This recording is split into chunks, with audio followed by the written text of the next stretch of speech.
bienvenue dans la pause fitness. Alors, ce podcast est réservé à ceux qui veulent améliorer leur nutrition, leur entraînement et aussi peut-être leur style de vie. Donc pour tous ceux qui me suivent depuis quelques temps déjà, vous pouvez me laisser une petite évaluation sur la plateforme de podcast de votre choix. C'est ce qui m'aide le plus. Allez, on démarre l'épisode.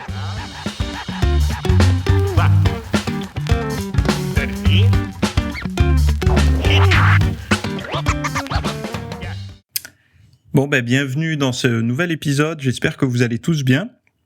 Alors aujourd'hui, on va parler des réouvertures des salles de sport, encore une fois, avec un constat assez triste malheureusement. On va parler également de fatigue au volant et alimentation, on va parler de manger mieux en regardant des vidéos de cuisine saine. On va parler des neurosciences liées à la perte de poids et on va argumenter un petit peu toutes ces petites sources de contenu que j'ai trouvées à droite et à gauche. Voilà. Bon, vous le savez, c'est l'actualité que je trouve intéressante à vous partager. Et avant de démarrer l'épisode du jour, deux choses. La première, c'est que j'aimerais que vous me disiez en commentaire, alors sur YouTube évidemment, il y a que là où on peut commenter, sous le podcast, si vous l'écoutez sur YouTube évidemment. Sinon, vous allez faire un saut sur ma chaîne YouTube, c'est Fitness Smith, et puis vous retrouvez l'épisode en question et vous mettez le commentaire sous l'épisode, de savoir si la salle où vous vous entraînez, où vous êtes retourné vous entraîner depuis la semaine dernière, ou même la semaine d'avant, je me rappelle plus. Ça a réouvert depuis quand 15 jours, je crois, un truc comme ça. Vous avez constaté qu'il y a du monde, pas beaucoup de monde, etc. Est-ce que c'est la cohue ou pas? Donnez un petit peu votre point de vue par rapport à ça. Bon, et la deuxième chose, c'est que ce week-end, moi, j'ai sorti quelque chose pour vos abdos. Donc, ça s'appelle Spécial Abdos Visibles, méthode et technique.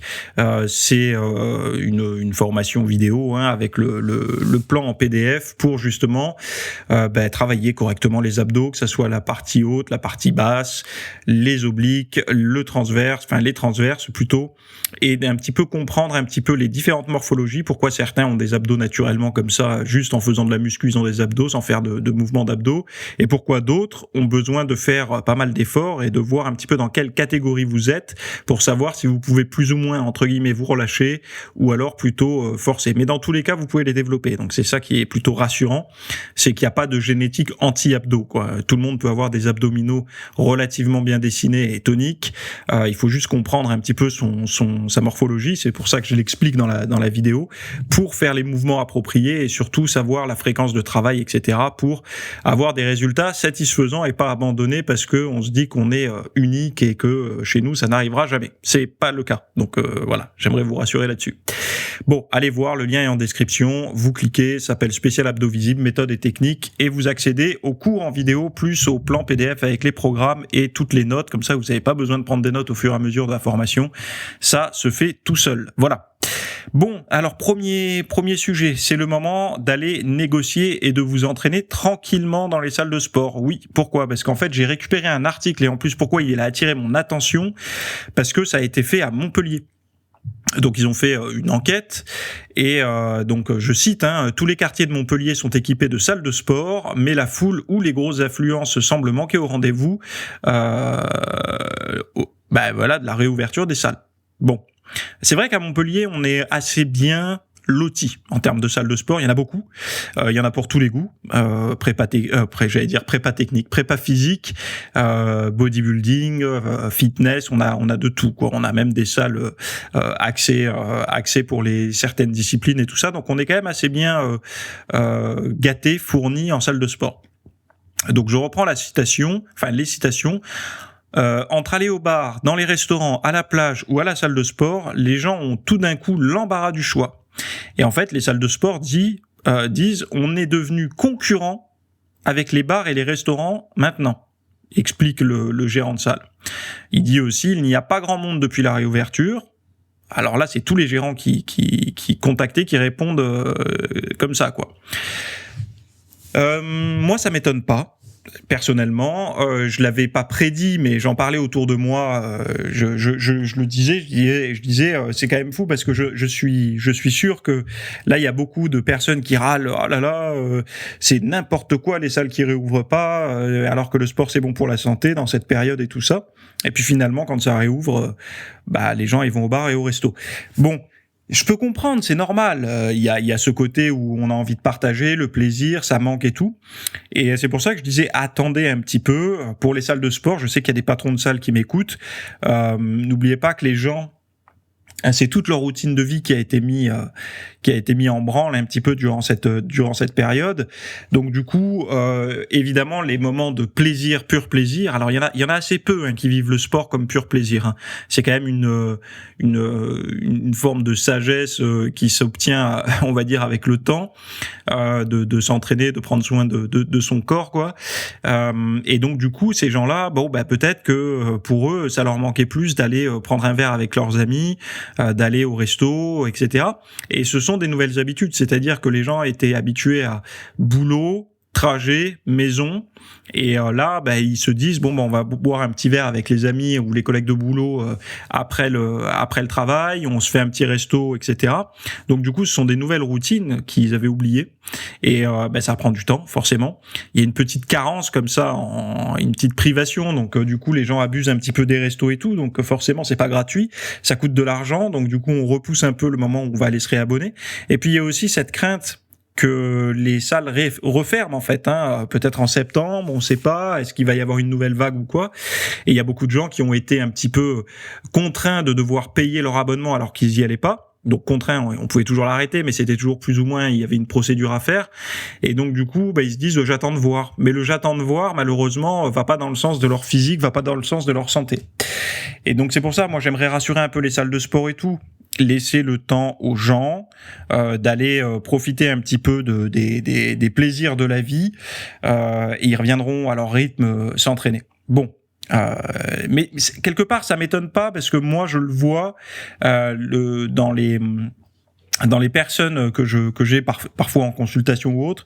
Alors les plus motivés sont déjà retournés en salle et ils me disent ça va, c'est cool, c'est plutôt bien fréquenté, il y a pas la cohue en fait, c'est pas une mauvaise fréquentation où tout le monde vient à la même heure, c'est vraiment quelque chose de plutôt sympa. Donc ça traduit quand même, alors c'est bien pour les pratiquants, mais les gérants ils aiment pas trop ça parce que eux ils aiment bien qu'il y ait du monde, quoi, qu'il y ait de l'abonnement, quoi.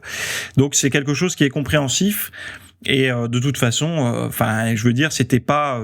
C'est là où en fait où il y a l'espèce de contrariété dans ce que je disais au début, c'est que les gens ont beaucoup râlé non à la fermeture de ma salle et tout, mais finalement, soit c'était vraiment qu'une minorité de personnes, mais bon, quand je vois le nombre de signatures qu'il y a eu sur les diverses pétitions, je crois pas. Mais par contre, en fait, râler c'est faisable, mais après y aller et montrer, parce que râler ou signer une pétition, c'est bien. Je veux dire, on est soudés, tout ça, c'est cool. Mais après, les actions concrètes, c'est aller donner un peu de votre argent à la salle que vous soutenez, quoi, pour aller vous entraîner. Et là, par contre, c'est une démarche concrète qui ferait vraiment avancer les choses, parce que faut pas oublier qu'il y a beaucoup de salles qui ont fait faillite. Il y a beaucoup de salles qui ont fait faillite. Il y a des salles qui ont été reprises et tout ça, mais il y a quand même des business qui se sont effondrés, des rêves qui se sont arrêtés en plein vol. Donc bon, c'est quelque chose quand même qu'il faut prendre en compte. Si vous vous entraîniez avant toute cette période-là, dans une salle où vous aimiez bien le gérant, où c'était le rêve d'une vie pour lui, où il était, je sais pas, passionné et tout, c'est peut-être le moment d'aller taper à sa porte et puis de reprendre un petit abonnement, quoi. Et même pas forcément, vous n'êtes pas obligé de prendre un an. C'est ça le truc, c'est que les gens se disent j'attends de voir, mais dans les abonnements, si vous voulez pas prendre le risque, vous payez peut-être un abonnement de 3 mois ou 6 mois, comme ça vous permet de passer l'été tranquille à vous entraîner, et ça sera toujours ça de prix, parce que malheureusement, en fait, l'incertitude va durer, c'est ça qu'il faut comprendre. C'est qu'il y aura peut-être pas de retour à la sérénité comme avant, dans le sens où c'est bon, on sait que les salles vont être ouvertes tout le temps. Donc soit on se dit vu que c'est incertain, je m'entraîne pas, soit finalement je me dis que il faut que je m'adapte à la nouvelle situation, s'adapter au nouvel environnement, et puis voilà, quoi. Et après il disait aussi qu'il y a pas mal de personnes, et moi j'en fais pas réellement partie parce que j'avais commencé à m'entraîner à la maison avant le Covid, avant tout ça. Mais il y a pas mal de personnes les plus passionnées, qui se sont entraînées à la maison durant les confinements, les fermetures des salles. Ces personnes-là se sont rendues compte finalement qu'il y avait un côté pratique, il y avait un côté. En fait, la plus grosse crainte des gens, c'était est-ce que je vais réussir à trouver la motivation ? Donc premier point, et 2, est-ce que mon physique va rester dans la même forme en fait ? Et tous ceux qui ont répondu présent à l'entraînement à la maison se sont rendus compte que s'ils avaient un minimum de matos, ils arrivaient à conserver un bon physique. Un minimum de matos, je dis pas juste de bande élastique, je dis quand même un minimum de matos. Et surtout, ils se sont rendus compte qu'ils sautaient moins de séances de sport parce que forcément, quand il n'y a pas les temps de trajet, quand on peut s'entraîner. Quand on a, par exemple, une demi-heure pour s'entraîner, on peut se dire, allez, je fais du 10x10, je me défonce un groupe musculaire, et au moins, ça sera toujours ça de prix, alors que quand ils allaient en salle, ils se disaient, j'ai qu'une demi-heure, le temps d'y aller, de revenir, c'est bon, ma demi-heure, elle est foutue, quoi. Donc, il y a eu pas mal de révélations de ce côté-là. Donc, le home gym a eu vraiment beaucoup de nouveaux adeptes, on va dire, de nouveaux adhérents, au plus grand désespoir des salles de sport, Mais bon, il y a aussi une chose qu'il faudrait... je pense que ça traduit aussi que cette ambiance home gym et tout ça pourrait pointer un petit peu sur la demande des gens. En fait, les gens cherchent des choses peut-être plus proches, plus accessibles, en plus petit comité, et peut-être que ces grosses salles hyper on va dire low cost et tout ça, qui n'est pas forcément une bonne chose en temps de confinement et tout. Peut-être que, je dis pas que c'est la fin, il en faudra toujours, mais peut-être que des petites salles de quartier, ou vous savez, des petites salles, des petits home gym, on en voit beaucoup pas des home gym, mais des garage gym et tout ça, où on peut accueillir, on va dire, une vingtaine d'adhérents maximum en même temps. Peut-être que ça, c'est la réponse aux situations qu'on va vivre. Je m'explique. Moi, personnellement, je m'entraîne à la maison. Donc, je m'entraîne à la maison, j'ai barre, haltères, j'ai des poids, j'ai pas mal de poids, donc voilà, j'ai à peu près 200 kilos de poids, plus des équipements divers, un landmine pour pouvoir faire pas mal de mouvements, j'ai un leg curl et extension, j'ai de quoi faire des squats, des tractions, des dips, du développé couché, incliné, décliné, des rowing, tout ça, donc je suis quand même assez bien équipé, aussi pour les abdos, j'ai quand même des élastiques aussi, vous le savez, ceux qui ont suivi un petit peu mon cours, ma formation qui s'appelle Home Gym Minimaliste, où je leur explique comment avoir un home gym vraiment sérieux quand on n'a pas de pièces allouées pour un home gym, donc où on doit monter, démonter à chaque fois en moins de 2-3 minutes.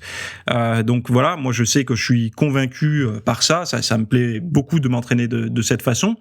Mais par contre, si dans mon lotissement, dans mon quartier, là où j'habite, il y avait une petite salle. Donc quand je dis une petite salle, c'est vraiment un petit espace partagé, payant évidemment, puisqu'il y aura toujours un gérant, quelqu'un qui achète les machines et tout, évidemment. Mais s'il y avait ça vraiment à proximité, c'est-à-dire que je sors, je peux y aller à pied, je m'entraîne un petit peu comme s'il y avait, comme dans les hôtels, vous savez, la salle de sport en bas des hôtels. Ce genre de choses, dans beaucoup de quartiers, je pense que ça motiverait les gens à aller s'entraîner. Dans cette période-là, je pense que, en tout cas, dites-moi si vous êtes d'accord ou pas avec moi, mais s'il y avait ce genre de choses accessible par clé, même payé dans les charges communes. Par exemple, je sais pas, je dis une bêtise, mais si dans les charges communes des résidences et tout, il y avait ce genre de choses, ce qui coûterait pas forcément très cher, je pense, par rapport à ceux qui ont une piscine où c'est hors de prix. Je parle parce que c'est toujours pareil. Si vous avez une salle accessible si vous habitez dans une résidence ou dans un quartier ou autre, dans un lotissement ou même dans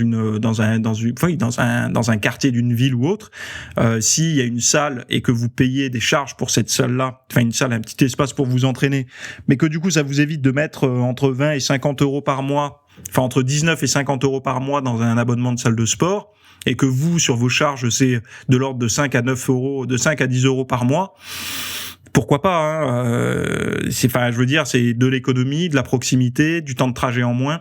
Et je pense que ce genre de choses, ça peut mériter vraiment d'être sérieusement étudié Et je pense que ça permettrait concrètement, parce que moi dans les voisins et tout ça, il y a toujours des gens qui sont un peu intéressés par le sport, mais qui n'y vont pas forcément, parce que passer la barrière de la salle de musculation, c'est pas quelque chose de facile pour tout le monde. Là, quand c'est dans le quartier, dans le lotissement, on sait qu'on va voir les gens plus ou moins qui sont nos voisins. Des fois, on a des affinités avec ses voisins, donc du coup, on peut se motiver les uns les autres. Ça peut vraiment être quelque chose d'intéressant, à mon sens. Hein. Donc, voilà, à réfléchir, à développer. Surtout qu'aujourd'hui, avec tous les locaux, etc., qu'il y a, vous savez, les petits locaux commerciaux, maintenant, quand ils montent une résidence, au rez-de-chaussée, ils mettent toujours des locaux commerciaux et tout. Donc, ça peut être intéressant d'essayer de pencher dans ce sens-là.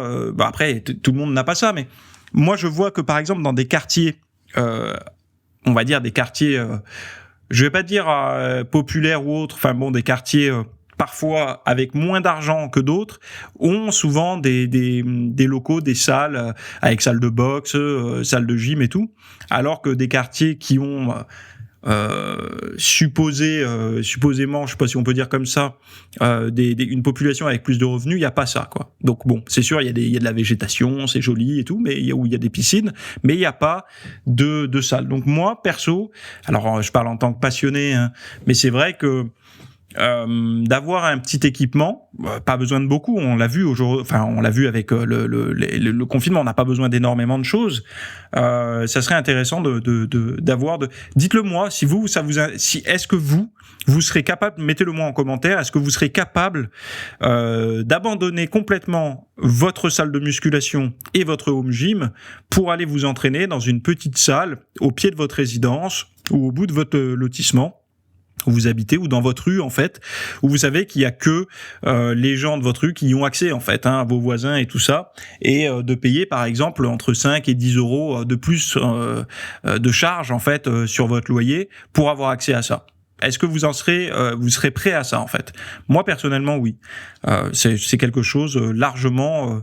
Quand on voit le prix qu'on paye pour les services d'abonnement au divertissement et tout, franchement pour la forme physique avoir accès à ça, pourquoi pas? Ça ferait à peu près, on va dire, on part sur un montant de 10 euros, ça ferait 120 euros par adhérent. C'est pas rien, ça payerait le loyer. Voilà.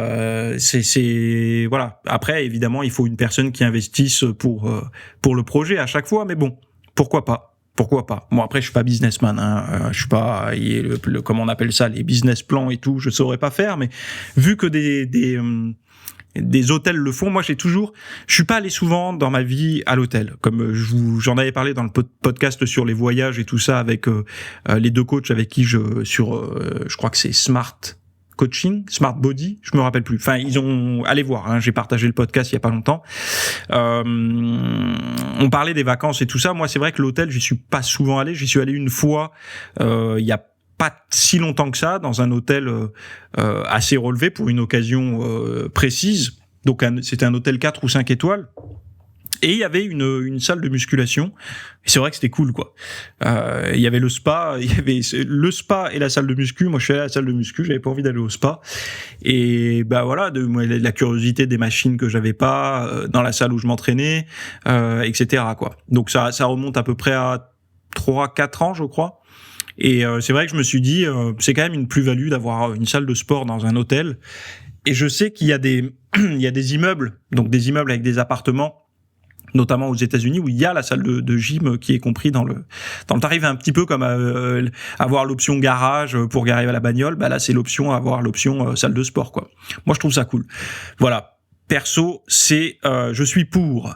Voilà. Donc, fatigue au volant et alimentation. Bon.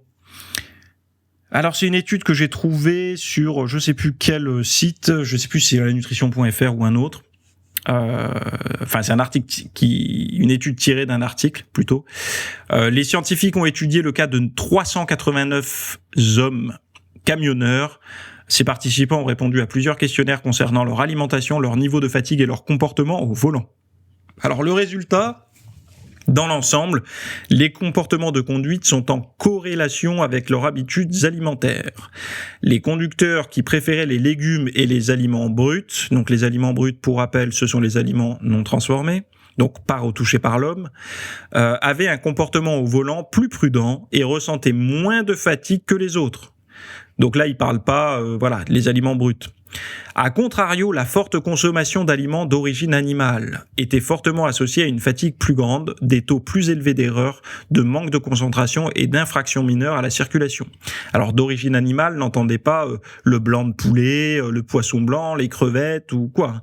C'est un fourre-tout avec également la charcuterie, les plats préparés et tout.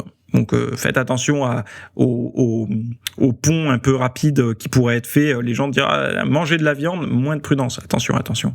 Faites attention à ça. Donc ensuite, ils disent les camionneurs adeptes des snacks sucrés semblaient quant à eux plus enclins à la fatigue et à adopter un comportement dangereux au volant. Bon, ça c'est pas nouveau. Snacks sucrés. Hyper suivi d'hypoglycémie, donc baisse de concentration, agressivité, etc. Voilà, c'est. Mais bon, moi je trouve que cet article, alors il parle des camionneurs parce que les camionneurs c'est facile, c'est une profession, donc on peut facilement les étudier. Mais après, moi je pense aussi à toutes les personnes qui sont sur la route. Aujourd'hui, de plus en plus de personnes et même des jeunes en début de carrière sont sur les routes parce qu'il y a beaucoup de jobs. Où on est assez facilement et assez jeune responsable d'un département dans une boîte ou autre, que ça soit dans le commerce ou dans les ressources humaines ou autre, et donc on est sujet à se mouvoir à travers sa région ou même dans toute la France. Et donc à faire beaucoup de voitures. Donc il y a les commerciaux, mais il y a également les personnes un peu itinérantes comme ça qui naviguent autrement qu'en train ou en avion, donc en bagnole. Et ces personnes-là, vous savez que forcément, si vous commencez à avoir une alimentation pas cohérente parce que vous êtes dans la précipitation, vous n'avez pas prévu à manger, vous arrêtez sur l'aire de repos, vous savez pas quoi choisir aux aires de repos. Et d'ailleurs, là-dessus, j'ai fait un très bon cours, une très bonne formation sur comment bien manger hors de la maison. Et ça, franchement, allez le voir parce que si vous êtes tous les jours sur les routes, en tout cas du lundi au vendredi, souvent sur les routes, que vous arrêtez souvent dans dans des snacks ou dans des aires de repos et qu'à chaque fois, vous êtes dégoûté de prendre des choses, vous savez très bien que c'est pas bon pour vous, allez voir cette formation que j'ai fait sur le sujet. Je vous donne des tas d'astuces pour justement faire le bon choix dans ces espèces de commerces d'autoroute là. Donc ou alors même dans les snacks que vous allez trouver pour essayer d'avoir le mieux pour à la fois votre ligne et votre niveau d'énergie. Bref, donc vous allez sur mon site, vous tapez comment bien manger hors de la maison ou manger hors de chez soi, un truc comme ça, vous allez trouver assez facilement, vous verrez. Et si vous ne trouvez pas, vous m'envoyez un mail, je vous enverrai le lien, pas de souci. Bon bref, tout ça pour dire que évidemment, si vous mangez mal ou en tout cas les mauvais aliments, un peu trop de trucs préparés, c'est quoi la conséquence? C'est que vous allez avoir une humeur et un niveau d'énergie qui va fluctuer sur la journée, et si le mauvais flux, donc le creux de vague quand vous êtes complètement épuisé, arrive au moment où vous deviez vous motiver pour aller à la salle de sport, ça va faire de plus en plus de séances ratées et de séances foutues en l'air. Mais le problème qu'il y a, c'est que si vous avez un creux de vague au moment où vous deviez aller à la salle de sport, il y a de fortes chances que le lendemain ça va se reproduire parce que on a tendance à reproduire plus ou moins les mêmes rythmes. C'est-à-dire que si observez par exemple dans une grande entreprise, moi j'ai travaillé dans des grandes entreprises et j'observais parce que avant de démarrer ma carrière sur dans le fitness, j'ai quand même bien bourlingué dans pas mal de sociétés, que ça soit des petites structures, des artisans, enfin voilà, j'ai fait beaucoup de métiers manuels, puis après j'ai travaillé aussi dans des grosses sociétés, donc j'ai pu observer un petit peu comment ça fonctionnait et je sais pas, j'ai dû en parler déjà dans un podcast, mais on a la manutention de base, donc les employés d'usine, etc., qui mangent en premier, donc vers 11h30 midi, suivi des petits cadres, donc les chefs d'équipe, etc., qui vont manger après, donc eux, ils vont être plutôt sur entre midi 15, midi 30, voire midi 45, et puis à la fin, on a les 4 sup et la direction, ce qu'ils appellent le codir et tout ça, qui va manger entre 13h45 et 13h30, 14h. Et on voit bien que ces habitudes, en fait, elles perdurent, et c'est rarement, en fait, aléatoire, c'est toujours comme ça. Alors évidemment, il y a les horaires de pause et tout, mais assez simplement, tous ceux qui ont eu si vous avez eu des postes où vous avez commencé en bas de l'échelle et que vous avez évolué au fur et à mesure, vous vous êtes peut-être rendu compte que quand vous avez plus un travail est prenant, etc., donc vous êtes mentalement pris, hein, je parle pas physiquement pris. Physiquement pris, c'est autre chose. Physiquement pris, c'est vrai que moi, je me rappelle quand j'étais en carrosserie ou en mécanique poids lourd, ou même dans la manutention et le déménagement, quand il commençait à être 11h, 11h30, entre collègues, on disait il commence à se faire faim, quoi. On commençait à avoir la dalle et on avait hâte un petit peu, c'était de poser les charges, les outils pour aller se mettre à table, quoi.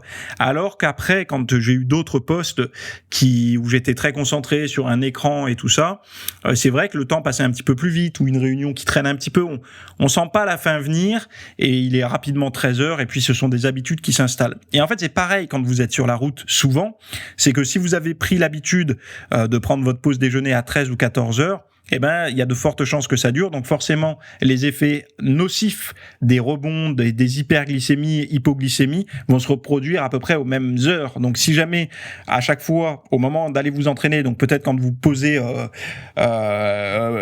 terminez votre service vers 17 ou 18 heures, vous avez toujours le creux de vague à ce moment-là, c'est intéressant de revoir un petit peu votre alimentation pour que vous n'ayez plus justement ce creux de vague à ce moment-là, pour que vous soyez dans les meilleures conditions à chaque fois pour aller vous entraîner.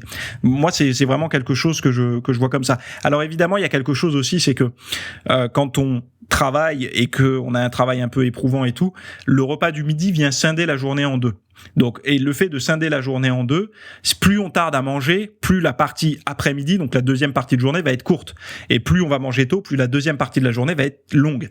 Donc c'est pour ça que souvent, certains tardent en fait à manger 13, 14 heures, parce qu'ils se disent après, il me reste plus que 2, 3, 4 heures à travailler, et je préfère parce que comme ça au moins l'après-midi me semble plus courte que la matinée. Bref, c'est juste des indications comme ça, mais c'est vrai que prenez l'habitude quand même de ne pas laisser la nutrition au hasard. Si vous êtes souvent sur les routes, moi je me rappelle que j'avais travaillé un petit peu comme ça en déplacement peu de fois. Je l'ai fait peu de fois, mais c'est vrai que moi j'aimais bien préparer la veille au soir tranquillement. Tiens, je pars à telle heure, donc je serai ici à peu près à telle heure. Donc qu'est-ce qu'il y a dans le coin, qu'est-ce qu'il y a dans le secteur? Je m'arrêterai ici, ça a l'air sympa. J'irai là pour chercher à manger. Comme ça, il me restera 45 minutes pour me restaurer tranquillement avant d'aller au rendez-vous, etc. Et c'est vrai que une forme d'organisation comme ça ne laisse pas de place au hasard. Après, comme je le dis à chaque fois, la meilleure stratégie glaciaire branchée sur un allume-cigare avec votre gamelle dedans, vous êtes peinard, vous avez de l'eau fraîche et en plus vous avez votre diète. Vous êtes tranquille. Voilà. En plus, c'est l'été. Vous pouvez vous faire des bonnes petites salades, des salades repas, quoi, que vous conservez dans votre petite glacière branchée sur allume-cigare et vous êtes tranquille. Bon, je m'arrête ici pour ce sujet. Le dernier sujet. Ah non, il y en a encore deux. Mangez mieux en regardant des vidéos de cuisine saine. Alors ça, je l'ai partagé dans le mail VIP du vendredi. Je l'ai partagé parce que justement, vous vous rappelez quand dans certains podcasts, je vous disais pourquoi on fait pas la pub des produits sains. Et en fait, là, il y a une étude qui montre que ça fonctionne, puisque mangez mieux en regardant des vidéos de cuisine saine. Alors ils disent, la vidéo sur les fruits et légumes a réduit le goût des collations sucrées et a entraîné des intentions plus élevées de préparer des collations saines. En conclusion, une seule exposition à des vidéos culinaires courtes a eu des effets sur divers résultats liés à l'alimentation. En gros, plus vous allez voir des vidéos de cuisine saine, donc vous savez les short vidéos comme ils disent là, les petites vidéos où quelqu'un cuisine des brocolis mais où l'assiette est sympa et tout ça, ça va plus facilement vous encourager à manger sainement. Et à l'inverse, si vous voyez des aliments malsains, ça va aussi vous encourager. Donc ça veut dire quoi? Ça veut dire que si on met le paquet sur de la publicité de cuisine saine, les gens ont quand même des intentions de mieux manger. Donc c'est quand même intéressant de voir que ça fonctionne, et c'est là où il y a une grosse hypocrisie, où on se dit mais alors pourquoi c'est pas fait? Je sais pas. Pourquoi c'est. Alors moi je vois que sur YouTube on a de plus en plus de publicité par des services publics pour tout un tas de choses, mais pour le mieux manger, non. Enfin en tout cas pas dans ce sens-là. Prenez un bon vidéaste. Alors pas moi, parce que je suis pas bon vidéaste pour la cuisine. Alors moi les recettes je les fais facilement, mais après de filmer un truc esthétique et tout en cuisine avec une belle déco dans l'assiette. Honnêtement, moi c'est des plats que je mange, c'est pas des plats que après je balance à la poubelle ou que, enfin voilà, j'ai pas un studio d'enregistrement pour la cuisine quoi. Donc moi j'ai des bonnes idées de cuisine. Mais après, il y a des techniques. C'est un métier de mettre en valeur. D'ailleurs, j'ai un ami qui est boucher qui me dit c'est pas évident de faire des belles photos de recettes. Il y arrive, mais c'est toute une organisation. Et donc du coup, voilà, c'est un métier. Et rapprochez-vous au lieu de faire appel à des campagnes à des publicitaires et tout ça pour des textes et tout.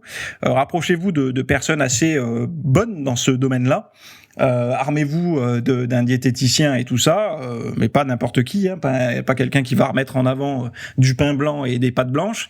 Et vous pouvez faire des petits spots de pub en 5 secondes même, juste avant les vidéos YouTube là. Ça peut tenir avec une belle assiette, ça donne envie, ça stimule les sens et ça peut motiver les gens. Mais bon, voilà, il y aura pas d'argent à se faire dessus, c'est le problème. Bref, neurosciences et perte de poids. Qu'est-ce qu'on va dire là-dessus ? Eh bien, on va dire quoi là-dessus ? On va dire que 80 à 95% des gens qui perdent du poids le reprennent dans les 5 ans. Waouh ! Bon bref, je prends quelques citations par rapport à ça d'un article de psychologie. Les régimes produisent des changements dans le cerveau qui entraînent une consommation incontrôlée après la privation.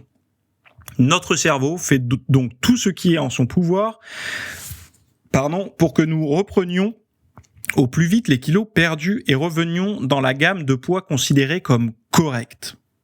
Une fois qu'une personne est restée à un poids plus élevé pendant une longue période, le cerveau commence à défendre cette nouvelle norme. 80 à 95% des gens qui perdent du poids le reprennent dans les 5 ans. La raison ? L'hypercontrôle alimentaire et mental que la plupart des méthodes amaigrissantes imposent. Le psychiatre Gérard Apferdorfer, excusez-moi si j'écorche, dénonce cet engrenage. Moi, ce que je dénonce aussi, c'est qu'il y a une forme de non-dit là, ici, c'est qu'évidemment, moi je suis d'accord, une personne en bonne forme, donc c'est-à-dire un poids de forme, c'est quoi ? Déjà, il faut définir c'est quoi un poids de forme. Un poids de forme, pour une personne, c'est un poids de forme réel, c'est-à-dire un poids où la personne se sent bien, pas épuisée, bien dans sa peau, etc., mais également un poids qui n'est pas nocif pour sa santé, non perçu, c'est-à-dire typiquement d'avoir un tour de taille excessif, qui, on le sait, est pro-inflammatoire et à terme peut mener à tout un tas de maladies métaboliques, etc. Donc un vrai poids de forme, c'est un poids qui engendre un tour de taille qui ne dépasse pas une certaine mesure, mais également une forme physique au quotidien qui est satisfaisante, un bon niveau d'énergie et tout ça, que le corps est suffisamment. Mais il y a une forme de contradiction dans l'article, puisque une fois qu'une personne est restée en surpoids longtemps, donc le poids élevé longtemps, le cerveau commence à défendre cette nouvelle norme. Donc c'est-à-dire que, admettons, vous étiez à plus, plus 20, plus 30, plus 40, plus 50 kilos au-dessus de votre poids de forme, peu importe. Vous êtes resté comme ça pendant 5, 10, 15 ans. Bon, votre corps a pris ça comme norme. Donc du coup, vous faites un régime. Il va vouloir freiner pour revenir à cette norme. Donc du coup, de dire que les régimes ne fonctionnent pas, c'est assez malsain. Pourquoi ? Parce que je pense qu'à un moment donné, quand on est allé dans un extrême comme ça, et d'ailleurs j'avais un super témoignage que j'ai partagé d'une personne qui me suit là, un des VIP qui me disait qu'il était content parce qu'il était passé de 124 kilos, 124 kilos, je crois que c'est ça, à 74 kilos. Non mais c'est juste... Ça, c'est des chiffres qu'on obtient en général avec des personnes qui font des opérations, etc.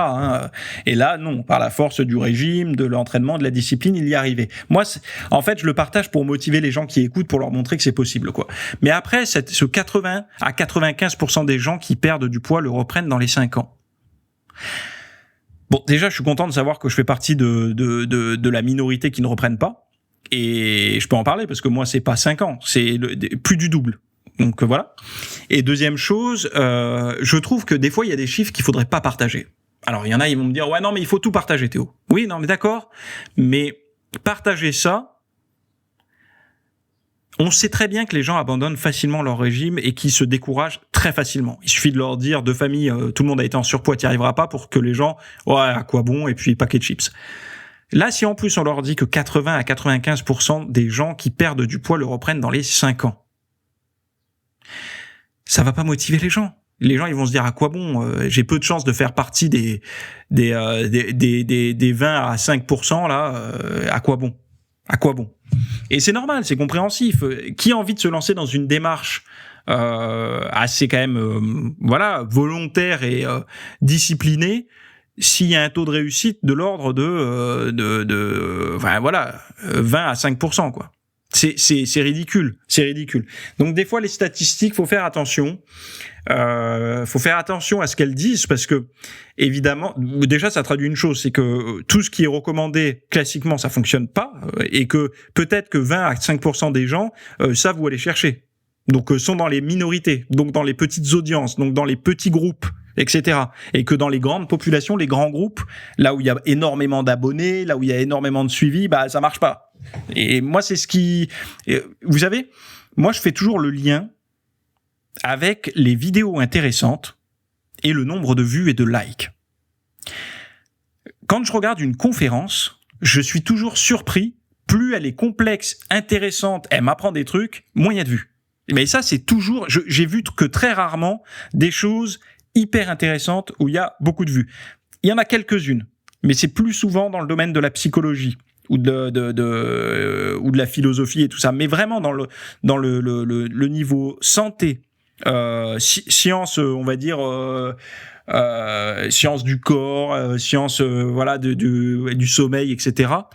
Plus elle est complexe et intéressante, moins il y a de vues et de likes.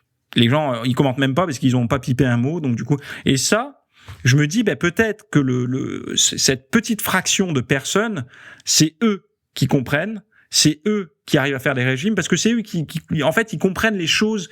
Ils savent très bien que, par exemple, un truc tout bête, mais la plus grosse crainte d'un régime, d'une personne au régime, donc par exemple, on va prendre le cas de Jackie. Jackie décide de perdre du poids.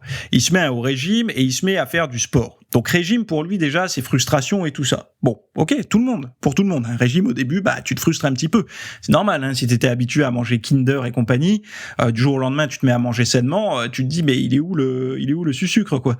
Et donc qu'est-ce qui se passe ? Bah il y a une forme de frustration, une forme de volonté, mais déjà on se dit je suis capable de le faire. Donc l'estime de soi elle monte un peu. Donc ça il faut pas l'oublier. Peu de personnes le disent. On est capable de faire quelque chose de bien qui va dans le sens de son physique quoi.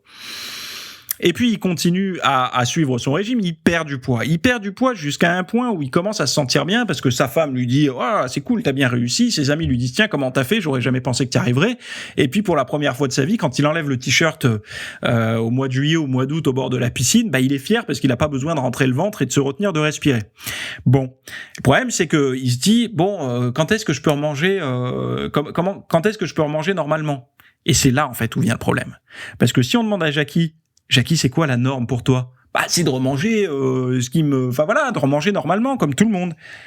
Et là, il faut dire à Jackie, mais Jackie, manger comme tout le monde, c'est ce qui t'a conduit à être en surpoids et puis oser enlever ton t-shirt.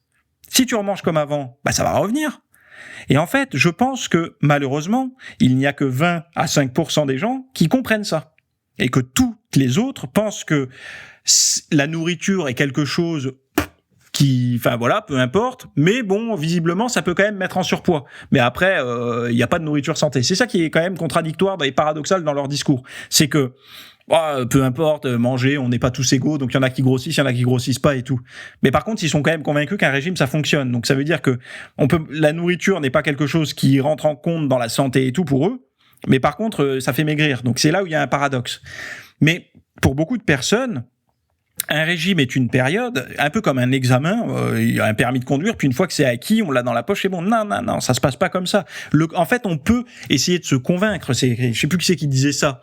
On peut se mentir, on peut mentir aux autres, mais en fait, on peut pas tromper la science, la physique, l'organisme. Lui, il s'en fout en fait que vous êtes persuadé de quelque chose. Il en a strictement rien à foutre. Lui, ce qu'il va faire, c'est ce qui est dicté par votre comportement. C'est-à-dire que si vous étiez en surpoids, vous avez fait un régime, vous avez perdu du poids, Jackie est tout content, et derrière il se remet à manger kebab, à réacheter des sauces et en mettre plein le frigo, à recommencer à consommer des féculents à tous les repas, etc. Eh ben Jackie, il va redilater et se dire le régime ça fonctionne pas, ça sert à rien. Non, mais en fait peut-être que le régime fonctionne très bien, mais c'est surtout que c'est pas le régime qui fonctionne pas. C'est ton style de vie alimentaire qui n'est pas cohérent. Et ton style de vie alimentaire, c'est te dire, OK, pendant 10, 15, 20 ans de ta vie, t'as bien profité, t'as bien mangé. Moi, j'en ai fait partie, je peux en parler avec une forme de légitimité parce que j'ai vécu ça. J'ai profité à mort de l'alimentation transformée pendant des années. j'en ai profité. À un moment donné, je me suis dit, cette nourriture m'apporte. Elle est arrivée à un stade où elle m'apportait plus de négatif que de positif. C'est-à-dire que moi, me regarder dans le miroir, ou même de me sentir dans mon corps sans énergie et tout, en surpoids et tout, c'était arrivé à un stade où c'était plus la balance était tombée dans le plus de négatif que de positif. Donc j'ai décidé de faire ça, mais à un moment donné, je savais très bien que si je reprenais les mauvaises habitudes, ça allait revenir. Ça, c'est pas très difficile à comprendre. Enfin, je veux dire, mais peu de personnes le comprennent. Et à partir du moment où une personne vous dira quand est-ce qu'on peut remanger normalement, il faut définir ce qu'est la norme. Alors, ok, on leur dit, Jackie, normalement par rapport à ton ancienne norme ou normalement par rapport à ce que devrait manger un être humain de ton poids, de ta taille, avec ton activité physique et ton style de vie. Bah, ici, il te dit la deuxième option, tu dis ok. Bah alors dans ce cas-là, on va élaborer un plan qui correspond à ton métier, qui correspond à ton niveau d'activité physique, qui correspond à ton âge, à ton passif et à tes envies également. Est-ce que t'as des désirs particuliers avec la nourriture? Et d'essayer de composer quelque chose de cohérent. Et en fait, là, on pourra se dire, le régime fonctionne. Mais en fait, le régime, c'est 2 étapes. C'est la première étape, on perd du poids, on se restreint, forcément. S'il n'y a pas de restriction, à un moment donné, le corps, il n'aura aucune raison d'aller taper dans le lard. Donc, il y a une forme de restriction induite par un apport énergétique un peu moins élevé. Ce qui ne veut pas dire une restriction, on s'affame et tout ça. C'est une restriction de certains aliments. Et d'ailleurs, quand on le fait correctement, on se rend compte qu'on peut quand même avoir pas mal de goût dans sa diète. Et après, la deuxième phase, c'est pas la phase de maintien comme ils appellent ça, parce que pour moi une phase de maintien, ça veut dire une forme de résistance. On est en équilibre, ah là là, il faut pas reprendre le poids. Non, mais ça pour moi c'est souffrance. Et après la deuxième chose, c'est une phase où on réapprend à manger correctement. De se dire, ok, dans mon assiette, là, j'ai ce qu'il faut pour avoir de l'énergie pour bosser, de l'énergie pour m'entraîner, du plaisir parce que j'aime pas manger juste des choses cartonnées comme ça pour me nourrir, j'aime bien, et de réapprendre. C'est sûr, c'est un apprentissage. Donc, un effort de volonté. Ça veut dire ne plus aller dans les mêmes rayons quand on fait les courses et d'aller dans des nouveaux rayons pour choisir les bons aliments. Et j'en parle tellement souvent dans les podcasts, mais il y a quelque chose qui est véridique quand même. La nutrition, c'est la chose la plus mal maîtrisée. Alors, il y a de tout. Il y a des super experts qui vont aller creuser dans la molécule au carré de machin pour expliquer leurs théories et leurs concepts. Qui fonctionnent pas, on s'en fout, mais c'est voilà. Et après, il y a d'autres personnes qui sont un peu plus light, qui seront un petit peu plus dans les croyances qu'ils appliquent et puis ça marche pour eux. Donc voilà, on a de tout. Personne n'a raison ou a tort. Hein. Le but c'est d'avoir des résultats. Encore une fois, moi je vous le dirai à chaque fois. Moi, j'ai un protocole, par exemple, pour perdre du gras, qui me correspond et qui s'est trouvé qui correspondait à pas mal de personnes qui me suivaient, tant mieux. Mais il y a des personnes qui ont d'autres protocoles pour perdre du poids. Bon voilà, moi je suis pas du tout. De toute façon, s'il y avait qu'une seule méthode, une méthode égalerait à l'eau ça mouille, le feu ça brûle. Il n'y a pas besoin de chercher. Il y aurait pas autant de bouquins. S'il y a autant de bouquins, c'est qu'il y a beaucoup de contradictions, beaucoup de méthodes. Sauf que pourquoi il y a des contradictions entre les gens? Moi, je déteste les débats où chacun veut défendre sa méthode et à coûte que coûte. Ça sert à rien en fait. Hein. Le but c'est de vraiment avoir de se dire ok, il existe des tas de méthodes pour perdre du poids. Elles se rejoignent toutes plus ou moins sur un aspect, c'est l'apport énergétique. Hein. C'est-à-dire qu'à un moment donné, il faut bien cramer son gras, donc il faut bien être dans des bonnes conditions pour le brûler. Mais après, qu'on utilise un jeûne intermittent, une diète low carb, une diète low fat, elles vont avoir toutes des avantages et des inconvénients. Ça déjà, je tiens à vous rassurer, toutes des avantages et des inconvénients. Donc après, c'est toujours en fonction de qu'est-ce qui me ressemble. Moi personnellement, j'ai trouvé ça me convient. C'est quelque chose que j'applique et qui me réussit à chaque fois. Donc j'ai pas besoin d'aller continuer de tester d'autres trucs que j'ai pu tester par le passé, parce que pour moi c'est quelque chose qui fonctionne. Mais c'est encore une fois, c'est que si la personne teste un régime qui lui correspond pas du tout, c'est-à-dire elle aime pas ce qu'elle mange, elle aime pas les horaires de repas, elle aime pas qu'on lui impose de prendre des collations et tout ça, sortie de là elle prend du poids, elle va dire les régimes ne fonctionnent pas sur moi. Non. Et puis vous voyez aussi des gens dans les reportages qui disent j'ai essayé tous les régimes soupe aux choux, les régimes sans glucides, les Ducans, les machins et tout, mais c'est toujours la même chose, c'est que ils ont testé des régimes, mais ils n'ont pas testé une alimentation cohérente après. Donc, enfin, je veux dire, c'est toujours la même. Tous les régimes marchent, mais tous les régimes échouent également. Si on repart à zéro. C'est le serpent qui se mord la queue, quoi. Alors, les gens vivent en cycle. Surpoids, régime, perte de poids, content, puis on fait de ça, et puis re-surpoids. Et puis voilà, c'est le cercle vicieux jusqu'à un certain stade de la vie où on se dit, j'ai essayé, ça marche pas pour moi, je suis comme ça, je m'accepte comme je suis. Ouais, enfin, on n'a pas donné toutes les cartes à cette personne en lui disant non, tu peux apprendre à manger autrement, sans faire de régime. Et d'ailleurs, tu peux perdre du poids sans faire vraiment de régime si tu as le temps et que t'es pas pressé. Tu commences par assainir ta diète et tout, et tu verras que même en comblant ta faim, ton apport énergétique sera moindre par rapport à ton alimentation transformée et de mauvaise qualité. Et tu verras qu'à terme, ton corps s'en trouvera plus esthétique, plus performant, plus intelligent, même au niveau de la réflexion et tout. Et voilà, c'est tout. Mais bon. C'est le combat. Moi, je me rappelle qu'une personne m'avait dit « Ah, t'as du travail pour les années à venir. » Oui et non, parce que de plus en plus, la volonté, l'effort, le sacrifice, etc., devient quelque chose d'hyper exceptionnel chez les gens. Ils ont du mal à se faire violence. Je le vois bien. Déjà, regarder un film, c'est chaud sans le téléphone portable parce que le téléphone permet. Vous avez vu, j'ai une théorie là-dessus. Après, elle me correspond. Il y a que moi que ça. Enfin, c'est pour faire le pont par rapport à la concentration. Pour moi, les films baissent en qualité de plus en plus. Quand je me connecte parfois sur Netflix et tout, et je vois des notations sur des trucs, sur des séries et tout, je me dis, mais c'est pas possible. Les gens qui ont noté, ils faisaient autre chose en même temps. Bah oui, en fait, ils sont en même temps sur le téléphone. Donc en fait, dans la médiocrité des programmes télé et cinéma et séries et tout qu'on a aujourd'hui, c'est aussi dû que les gens, de toute façon, c'est pas grave que ce soit pas super intéressant, puisque au cas où, durant la série ou durant le film, il y a une petite baisse d'intérêt, on sort le téléphone, tiens, qu'est-ce qu'il y a sur WhatsApp, sur Instagram, sur tous ces trucs-là, et puis dès que ça devient intéressant, on pose le téléphone. Non, c'est pas normal, ça, on ne consulte pas on rend pas hommage à l'auteur d'une série et tout ça en faisant ça, parce que le problème, c'est que si on regarde ça et on note bien, je veux dire, prenez comme exemple une série grand public, et prenez une série un peu plus underground comme True Detective ou quoi. Faites regarder la saison 1 de True Detective à quelqu'un addict au téléphone et dites-lui, n'utilise pas ton téléphone.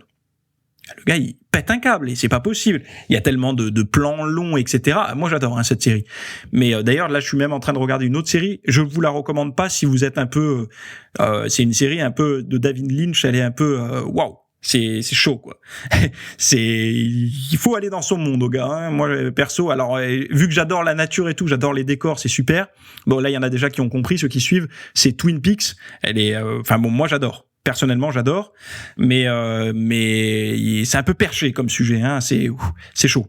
Bref, tout ça pour dire pourquoi je fais ce parallèle avec la télévision, parce que c'est un truc que tout le monde connaît, pour montrer à quel point la concentration baisse. En fait, on a de plus en plus besoin de surstimulation en même temps et de multiplier le nombre de sens en action pour être diverti. C'est pour ça aussi que la lecture commence à baisser, parce que la lecture, c'est que les yeux, donc on enlève l'ouïe.